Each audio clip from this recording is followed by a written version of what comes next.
Okay, so here on the second half of this video. It should be a little shorter than the first one, but I wanted to give kind of a transitional point here for us a little bit.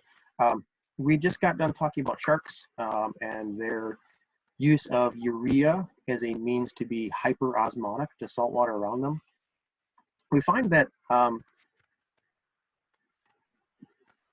number of weird places this urea production shows up. Obviously, we see it, as we've talked about, right? Sharks, skates, and rays. These little guys here, holocephalans, they're weird. These are the chimerae. They're all kind of closely related, so they make urea. But all these other things, hagfish, lampreys, our other cartilaginous fish, our bony fish, with limited exception, all do not. They all produce ammonia, and they have to continue to excrete it. Things like toadfish, which are kind of weird little dudes, and then our sarcopterygians, our fish with meaty fins, right? Fish that we're most closely related to. These guys, so right here is the origin of the second production, or the second evolutionary origin of urea production. And that's going to be us, right down here. Amphibians make urea, turtles and tortoises make urea. And one of the reasons we see it happening here, right, is that this is in line with the transition to being on land. Okay, and one of the things about living on land is that it's a very dehydrating environment. Okay, and so we can't do what these guys do, which is pee constantly. Okay, we have to have some means of holding on to our urine. We can't constantly pee or be dehydrated and dead. So urea, as a means of allowing us to store urine, is a key innovation. Right? Now you'll see that these guys down here, so our archosaurs and our snakes and lizards, our lepidosaurs and archosaurs, birds, crocs, snakes, lizards, things like that, they don't make urea. What they do instead is these guys make uric acid. Bird shit will ruin your car's paint. Okay, and it's just a slightly different conformation here. The idea behind both of these is that they are using less water than ammonia and a lot less water than ammonia. Okay, they're more stable. They can be stored for long periods of time. This one is, so let's put it this way. So if we do, flip a white screen here again, maybe we can think of basically two measures, right? So toxicity, right? Ammonia at the top, urea in the middle, uric acid bottom. Toxicity increases, right? So ammonia is the most toxic, uric acid less so.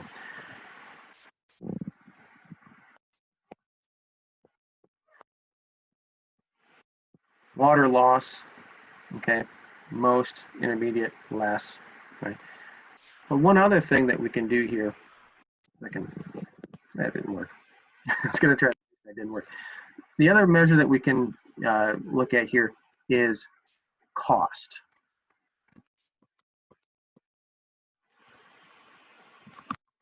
Okay, so cost also increases as we get away from ammonia. So it's a constant balance, right, between, are we going to pee all the time? Are we going to die from bleach poisoning?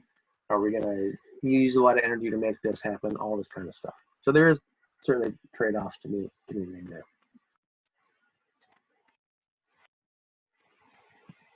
All right.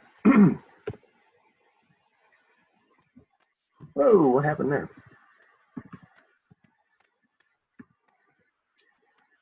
Okay, so getting back to kind of one of the other issues here we've got. with our brackish to estuarine kinds of environments, we tend to find that these animals fall into the bin of urea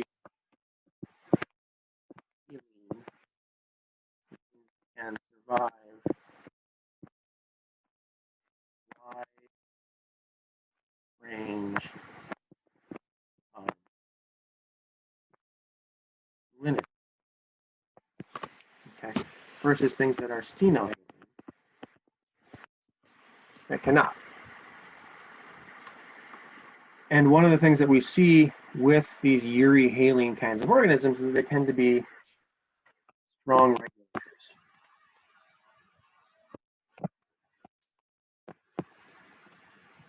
This is just a shambles. Strong regulators, because they experience so many different kinds of external environments that if they didn't have a means of kind of maintaining a singular internal environment, what would they do? Right? They'd be in a lot of trouble.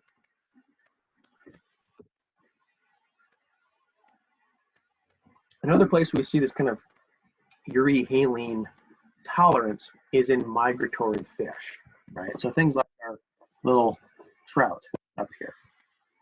Our trout are going to experience life either in complete freshwater or in complete saltwater, right? They don't have the kind of brackish intermediates.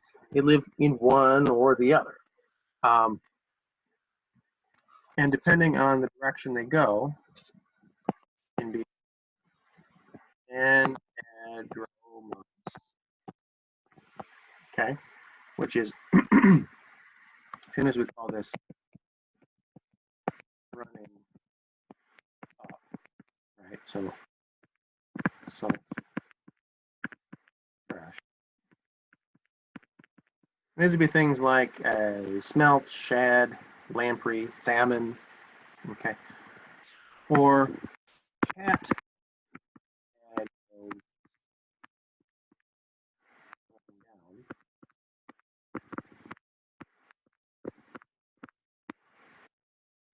These are going to be things that are fresh salt.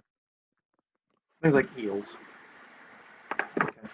The way that these animals are going to accommodate this massive sea change in ambient salinity is by altering the number and the type of ion exchange proteins on their gills. That's it, right? It's as simple as that. They're not going to change any other biochemistry. It's just about what's happening here. The chloride and the related kinds of cells on the gills, how are they exchanging ions and in what direction? Yeah, I guess I don't really worry about that. When we get into terrestrial environments, one thing that we see a lot are ephemeral water sources. Okay, and ephemeral here just means subject to disappear. Right, so these might be seasonal ponds, seasonal rivers and lakes, whatever, things that tend to dry up. Right, they may be only seasonally wet. They may be wet every 10 years or whatever. And these animals that are going to be living in and relying on these kinds of ephemeral water sources are often going to experience a lot of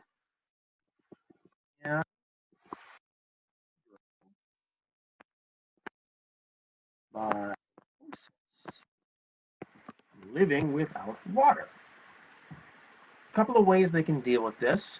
We can get things like lungfish that estivate, okay, which is to say they secrete themselves a little cocoon and they bury themselves under the surface of the earth in a relatively damper environment to, again, to hibernate, right, for maybe a year or so. Leeches do this, snails do this, a lot of amphibians do this too. In some cases, so here we've got rotifers, which are little microorganisms that tend to live in these ephemeral ponds. In these cases, this drying out, this anhydrobiosis, is actually adaptive because they can survive being dried out for, a couple of months at a time. Okay, but they have regular infections of fungal parasites that cannot. So as fungal parasite levels rise within the community, this is usually tied with the cyclic nature of their ephemeral water sources. And as they go through this anhydrobiosis period, they survive, but after a period of a couple of weeks, those fungus cannot. So it actually is an adaptive mechanism for them. For our fully terrestrial organisms, again, you think about the breakdown living in a humidic or relatively wet environment, or a xeric kind of environment. Again, different challenges there, although really it's more of a kind of a degree of what kind of challenge. It's really all about water loss and rate thereof. The more xeric the environment you live in, the greater the rate of water loss, the bigger a problem is for you. If you live in a humidic environment, the rate of water loss is less, and you've got water available to you to replace it. So it's less of an issue for you. The key to being fully terrestrial, and this is something that we see in essentially every fully terrestrial lineage, is an ability to be relatively impermeable to water. Okay, so insects like our little locust here have a cuticle. You and me, we have epidermis.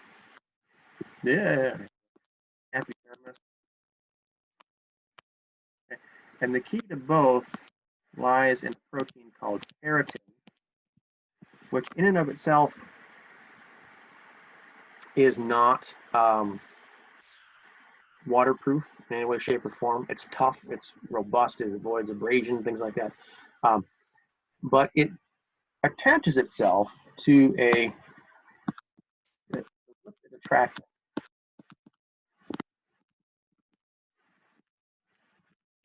And it's actually the lipid layer associated with that keratin that makes skin, and the epidermis, the cuticle, whatever, makes it waterproof. Okay. Now, if you ever left butter out on the counter in the summer, you might see where this is a problem, right? At elevated temperatures, those lipids that might be solid at lower temperatures become extremely liquid.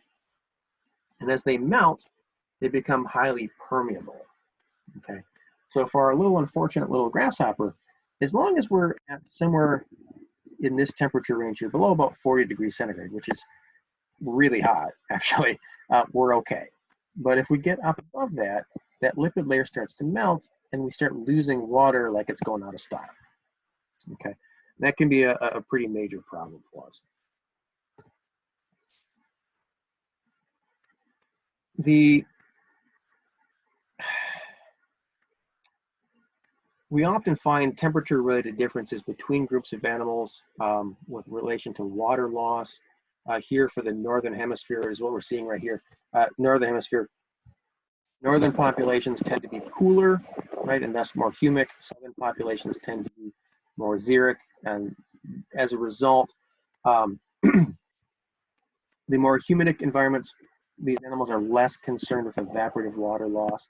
So this is water loss from sweat, respiration.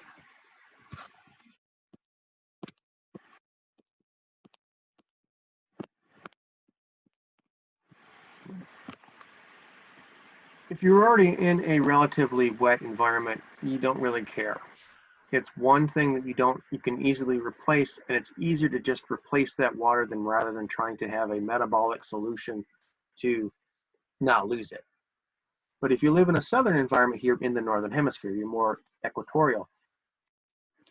Oftentimes you have a much more xeric environment. Oftentimes evaporative water loss rates are higher, and you may not be able to as easily replace that water. And so it becomes then more cost effective for you to try to minimize water loss than it is to go find more water to replace it. I guess that's the take-home message on that. Exhaled water loss here is a big source of that evaporative water loss. And so one thing we see a lot of animals do to try to minimize that evaporative water loss from that aspect is to find ways to cool down the exhaled air. Okay, so remember, cold air holds less water. Warm air holds a lot of it. So if you're breathing out warm air, and that warm air is leaving your body, it's taking with it a huge amount of metabolic water, right? But if instead you can cool that air down before it leaves your body, you can reclaim that water. Right? One thing that birds do really, really, really, really well is minimize this kind of water loss. So on average, right, if we think about core body temperatures, for a given body mass, birds are actually warmer than mammals are. They're about 2 degrees warmer internal or core body temperatures than similarly sized mammals do. But the temperature of the air they breathe out is significantly less at all body size. So they do a very, very, very good job at minimizing that water loss. Now, if we were to put like a reptile, right, they do a really lousy job of this, but birds do a pretty good job. Mammals do a slightly less good job, but still better than average things. Okay. Last thing here I want to talk about is this notion of weight-specific evaporative water loss. Like weight-specific metabolic rates, they are highest at small body sizes and lowest at big body sizes.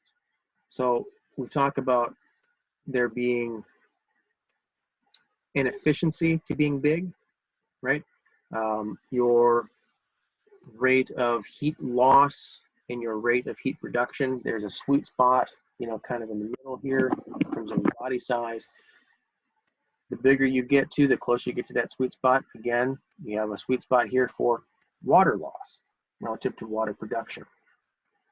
So it's not even just absolute water loss here, but also if we look at metabolic water production, the gap between the two is very high, very large at small body sizes. So you're producing way less water than you're losing.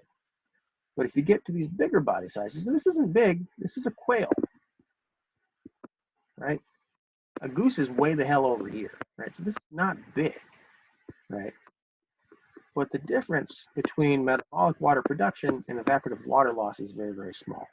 And this means that the amount of water you need to bring in terms of preformed water is significantly smaller, okay, than it is for, say, a wren or a hummingbird or something really, really small. Okay, all right. So, one other thing I want to talk about, I guess we won't leave it off there. One last little slide here I want to talk about here just for a second is when we go back to urea versus uric acid. If you remember, uric acid, very water efficient, expensive. Urea, fish, we'll call it fish, and efficient.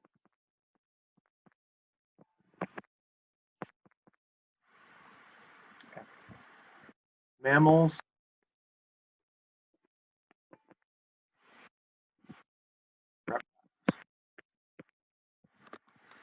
okay. So with that bit of information in mind, I'm going to do one more thing here. So I can get my cursor back. We're going to do different screen, okay? And we're going to think about two big extinction events. So the Permo-Triassic extinction event and the KT or in Cretaceous extinction event.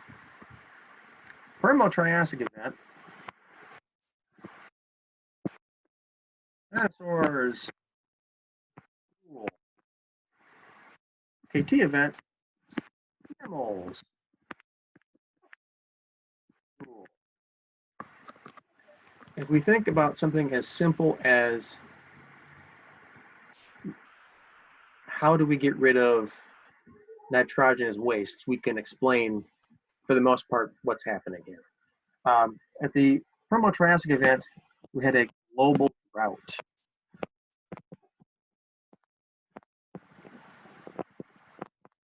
And so the key was to be water efficient.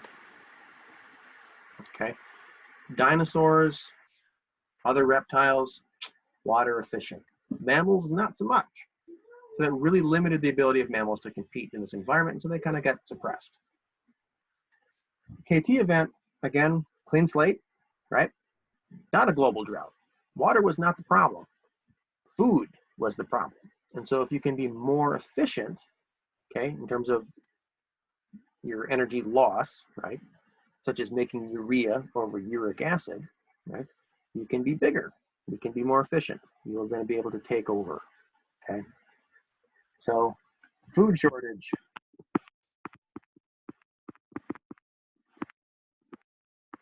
Not water shortage. And so here the energy efficiency takes over and mammals became the dominant species on the planet, at least by biomass. And that's it. So we'll call it there, and we'll move on to the final part of the course. And